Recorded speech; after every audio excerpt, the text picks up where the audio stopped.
1, 2, 3, come on! Come on, come on.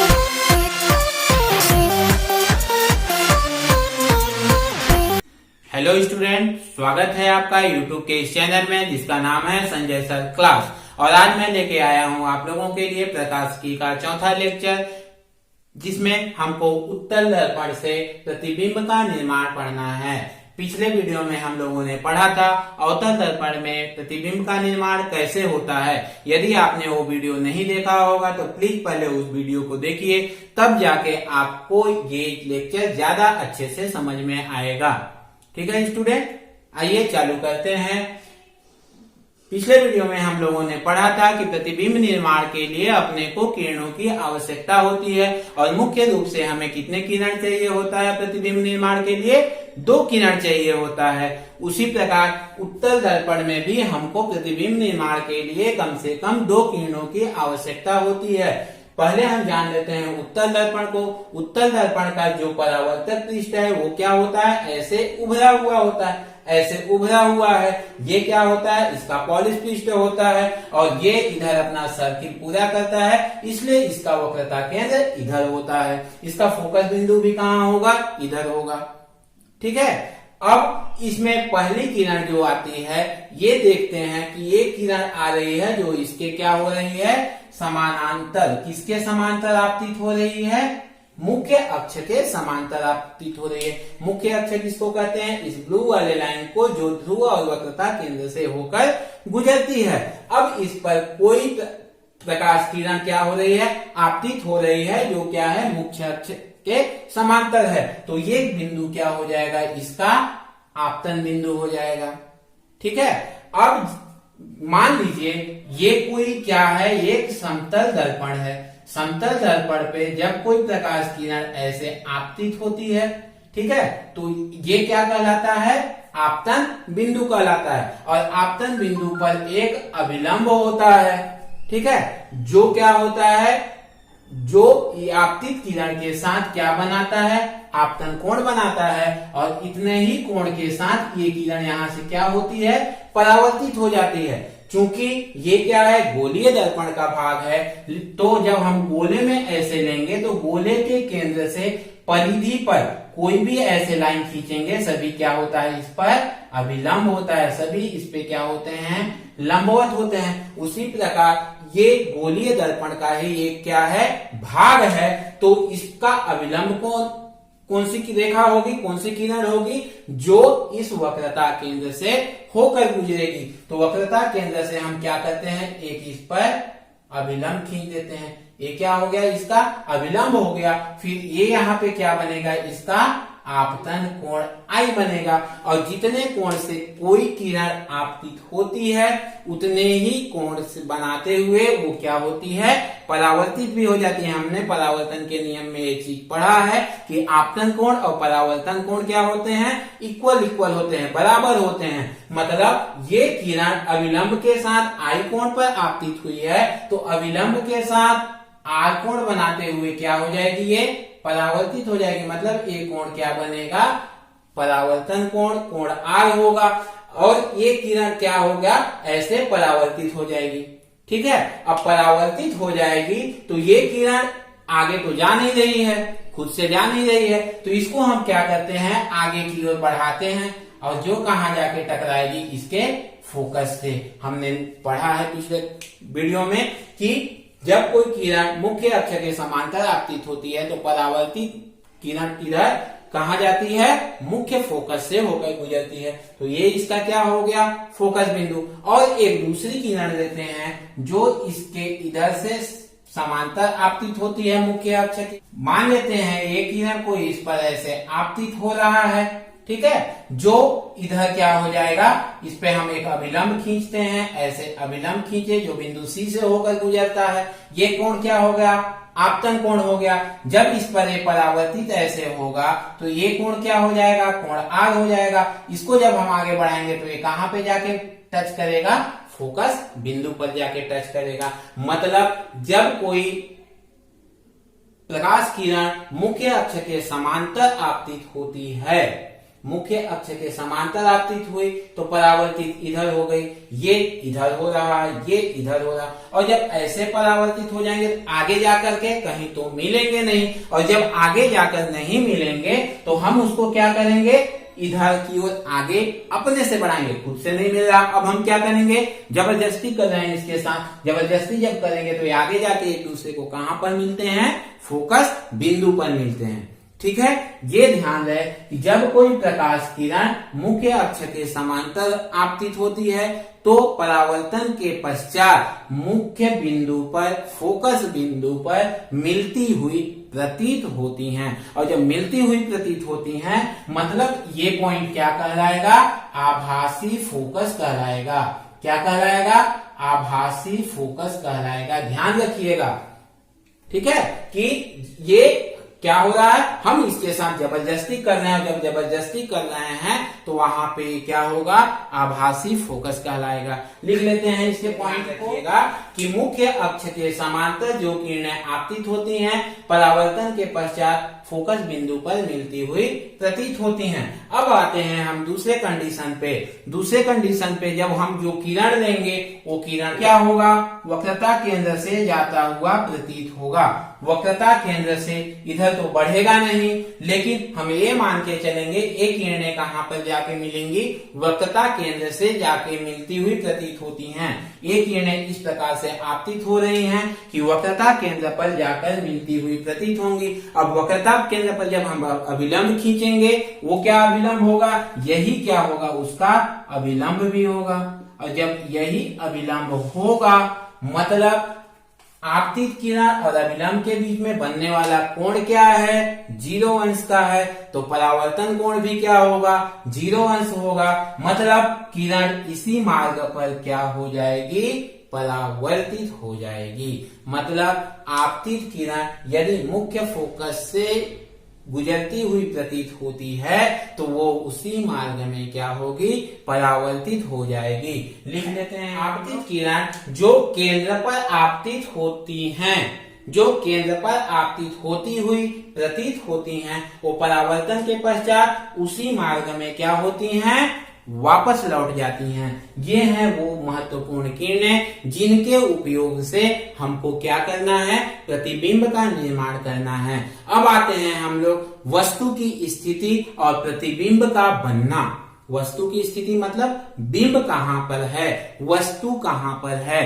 ठीक है, पहला स्थिति हमें देखते हैं कि वस्तु कहां पर है, अनंत पर है। वस्तु की स्थिति कहां पर है, अनंत पर है। और अनंत पर जब कोई वस्तु होती है तो वो उससे आने वाली किरणें क्या होती हैं, मुख्य अक्ष के समांतर होती हैं। मान लेते हैं एक किरण,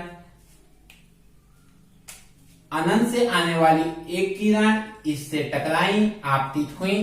ठीक है, आपतन के बाद क्या होंगी, इस दिशा में वे क्या होंगी, परावर्तित हो जाएंगी।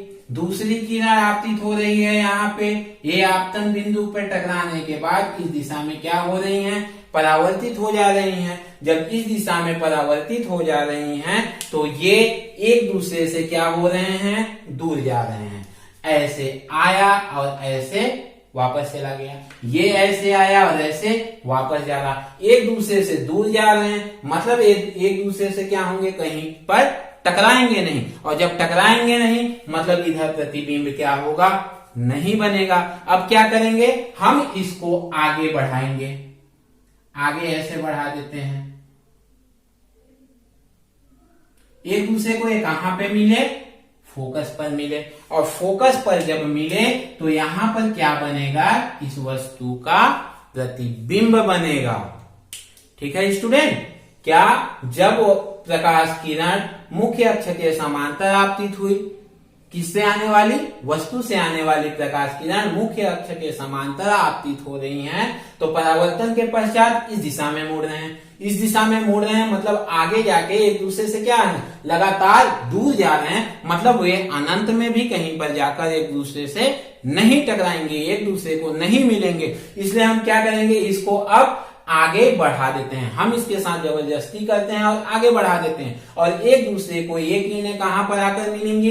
फोकस पर मिलेंगे। पिछले वीडियो में मैंने बताया था कि जब दो परावर्तित किरणें किसी बिंदु पर टकराती हैं तो वहां पर क्या बनता है? वस्तु का प्रतिबिंब बनता है। ये दोनों किरणें एक दूसरे को कहां पर टकराई हैं? इस फोकस पर टकराई हैं। मतलब उस वस्तु का प्रतिबिंब कहां पर बनेगा? फोकस पर बनेगा। ठीक है, दिख रहा है कि उसका आकार क्या है? एकदम सूक्ष्म है, बिंदु आकार का है। मतलब अनंत पर अगर वस्तु है तो प्रतिबिंब कहां पर बन रहा है? दर्पण के दूसरी ओर बन रहा है, फोकस पर बन रहा है, बिंदु आकार का बन रहा है। ठीक है, और उत्तल दर्पण में अभी मैंने बताया ये क्या है? आभासी फोकस है। और आभासी फोकस है मतलब इसका प्रतिबिंब की प्रकृति क्या होगी? आभासी होगी। और एक चीज और ध्यान देना है कि ये किरण एक है तो इसका परावर्तित होके कहाँ जा रहा है? इधर, मतलब इधर जा रहा है। ये दो है, इसका परावर्तन होके नीचे ही जा रहा है। मतलब प्रतिबिंब की स्थिति क्या हो रही है? सीधा हो रही है। मतलब प्रतिबिंब की प्रकृति क्या होगी? सीधा होगी। ठीक है, प्रतिबिंब की स्थिति क्या हुई? फोकस पर। आकार क्या हुआ? सूक्ष्म आकार का। ठीक है, प्रकृति क्या हुआ? आभासी एवं सीधा हुआ। लिख लेते हैं। ठीक है, प्रतिबिंब की स्थिति क्या हो गई? प्रतिबिंब फोकस पर बना। आकार क्या हुआ? सूक्ष्म आकार का हुआ। और प्रकृति क्या हुआ? आभासी एवं सीधा हुआ। अब आते हैं दूसरे कंडीशन पर, जब वस्तु कहां पर हो? वस्तु होगा कहां पर? अनंत और पी के बीच में। अनंत और पी के बीच में होगा। ठीक है, इसमें 6 कंडीशन नहीं मिलेंगे। जैसे अपने को अवतल दर्पण में 6 कंडीशन मिले थे, उत्तल दर्पण में वैसे 6 कंडीशन नहीं मिलेंगे। क्यों? क्योंकि उत्तल दर्पण में फोकस और केंद्र क्या है? इधर है, आभासी है। ठीक है, और आभासी है, अंदर में है, मतलब अंदर में कोई वस्तु तो होगा नहीं। जो भी वस्तु होगा इधर होगा। इधर कहां पे हो सकता है? अनंत पे हो सकता है, या अनंत और इस ध्रुव के बीच में होगा। तीसरा, चौथा, पांचवा और छठवां कंडीशन इसमें नहीं आएगा। इसलिए नहीं आएगा क्योंकि इसका वक्रता केंद्र और फोकस बिंदु दर्पण के अंदर होता है। इसलिए इसमें केवल 2 कंडीशन आएगा। दूसरा कंडीशन, जब वस्तु कहां पर है? वस्तु है अनंत और पी के बीच में। मान लेते हैं ये वस्तु है, वस्तु ए बी।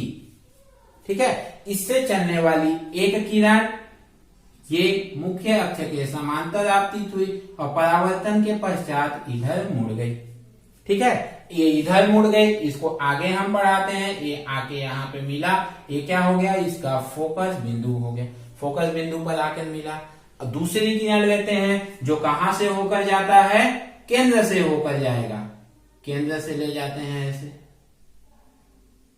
ये दूसरी किरण हुई, वो कहां से गया?